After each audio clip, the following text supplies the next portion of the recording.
Hello everyone, welcome to CSB IAS Academy. I am RS Reddy. Ministry of science and టెక్నాలజీకి సంబంధించిన national science and technology management information NSTMIS and department of science and technology DST కలిసి the research and development statistics and indicators 2019-20 పేరుతో ఒక రిపోర్ట్ని release చేశాయి. National science and technology survey 2018ని base చేసుకొని రూపొందించిన స్టాటిస్టిక్స్ అండ్ ఇండికేటర్స్ ఇవి. So ముందు ఇందులో ఉన్న కీ హైలైట్స్ ఏంటో చూద్దాము. ఆ తర్వాత ఇట్లాంటి రిపోర్ట్స్ ఎందుకు చదవాలో చూద్దాం. ఈ research and development statistics and indicators 2019-20 ప్రకారము 2008 అండ్ 2018 మధ్యన R&D పైన భారత ప్రభుత్వం చేస్తున్న ఖర్చు 3 టైమ్స్ పెరిగింది. అట్లాగే 2017 అండ్ 18 ఫినాన్షియల్ ఇయర్ని కనుక చూస్తే మొత్తం జీడిపిలో 0.7% భారత ప్రభుత్వము రీసెర్చ్ అండ్ డెవలప్మెంట్ పైన ఖర్చు చేసింది.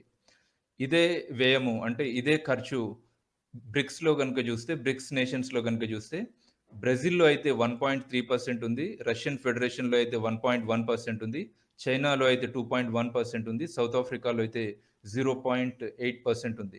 అంటే బ్రిక్స్ నేషన్స్లో జీడిపితో కంపేర్ చేసినప్పుడు R&Dపై తక్కువ ఖర్చు చేస్తున్న దేశము మన దేశంగా ఈ రిపోర్ట్తో మనకు అర్థమవుతుంది. ఇక ఈ రిపోర్ట్కి సంబంధించి మరిన్ని డీటెయిల్స్ చూస్తే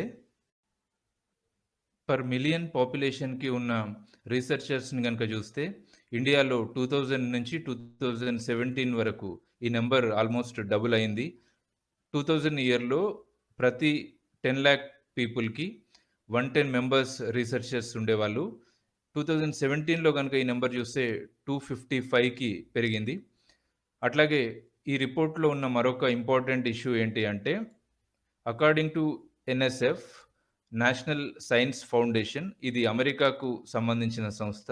దీని ప్రకారము 2018వ సంవత్సరంలో సైంటిఫిక్ పబ్లికేషన్ అవుట్పుట్కి సంబంధించి ఇండియా 3rd ప్లేస్ని సంపాదించుకుంది. అట్లాగే ఈ రిపోర్ట్లో ఉన్న మరొక important point resident patent filing యాక్టివిటీకి సంబంధించి ఇండియా వరల్డ్లోనే 9th పొజిషన్ని సంపాదించుకుంది. 2017 అండ్ 18 ఇయర్లో అరౌండ్ 48,000 పేటెంట్స్ ఫైల్ అయితే ఇండియాలో దీంట్లో 15,000 అంటే 32% పేటెంట్స్ ఇండియన్ రెసిడెంట్ ద్వారా ఫైల్ అయినాయి. నెక్స్ట్ పేటెంట్ అప్లికేషన్స్ దేంట్లో ఏ సెక్టార్స్ నుంచి ఎక్కువగా వస్తున్నాయి ఇండియాలో అని కనుక చూస్తే mechanical, chemical, computer, electronics and communications ఈ సెక్టార్స్ నుంచి ఎక్కువ పేటెంట్స్ ఫైల్ అవుతున్నట్టు ఈ రిపోర్ట్ స్పష్టం చేస్తుంది. నెక్స్ట్ ఈ రిపోర్ట్కి సంబంధించిన మరొక ఇంపార్టెంట్ ఇష్యూ ఏంటి అంటే వరల్డ్ ఇంటలెక్చువల్ ప్రాపర్టీ ఆర్గనైజేషన్ ప్రకారము ఇండియన్ పేటెంట్ ఆఫీస్ అత్యధిక పేటెంట్స్ ఫైల్ అవుతున్న టాప్ 10 నేషన్స్లో మన ఇండియన్ ఆఫీస్ 7th ప్లేస్ని సంపాదించుకుంది.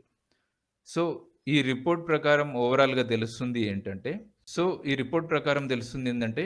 భారత్ యొక్క R&D ఎక్స్పెండిచర్ కానివ్వండి, సైంటిఫిక్ పబ్లికేషన్స్ కానివ్వండి పెరుగుతున్నాయి క్రమంగా అన్న విషయం ఈ రిపోర్ట్ ద్వారా మనకు క్లియర్గా అర్థమవుతుంది.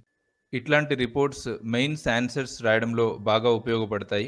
ఫర్ ఎగ్జాంపుల్ ఇండియాలో రీసెర్చ్ అండ్ డెవలప్మెంట్ రిలేటెడ్గా ఏదైనా క్వశ్చన్ వచ్చింది అనుకోండి మెయిన్స్లో, అట్లాంటప్పుడు ఇండియన్ గవర్నమెంట్ జీడిపిలో ఎంత పర్సెంటేజ్ R&D పైన ఖర్చు చేస్తూ ఉంది, గతంతో పోలిస్తే ఇప్పుడు ఎంతగా మెరుగయ్యాము, అట్లాగే బ్రిక్స్ నేషన్స్తో కంపేర్ చేసినప్పుడు మనం ఎంత తక్కువగా ఖర్చు చేస్తున్నాము, ఇంకా జీడిపితో పోల్చినప్పుడు ఎక్స్పెండిచర్ ఎంత పెంచితే పాజిటివ్ అవుట్కమ్స్ ఉంటాయి, ఇట్లాంటి డీటెయిల్స్ మెన్షన్ చేసినప్పుడు మనము న్యూమెరికల్ డేటాతో సబ్స్టాన్షియేట్ చేసినప్పుడు మన ఆన్సర్ ఇంకా ఎఫెక్టివ్గా కనిపిస్తుంది, మంచి మార్క్స్ వచ్చే అవకాశాలు ఉంటాయి. సో ఇట్లాంటి ఇండికేటర్స్ కానీ రిపోర్ట్స్ కానీ ఏమైనా ఉన్నప్పుడు వాటిని సపరేట్ నోట్స్లో రాసి పెట్టుకోవడం యూస్ఫుల్గా ఉంటుంది. Thanks for watching this video.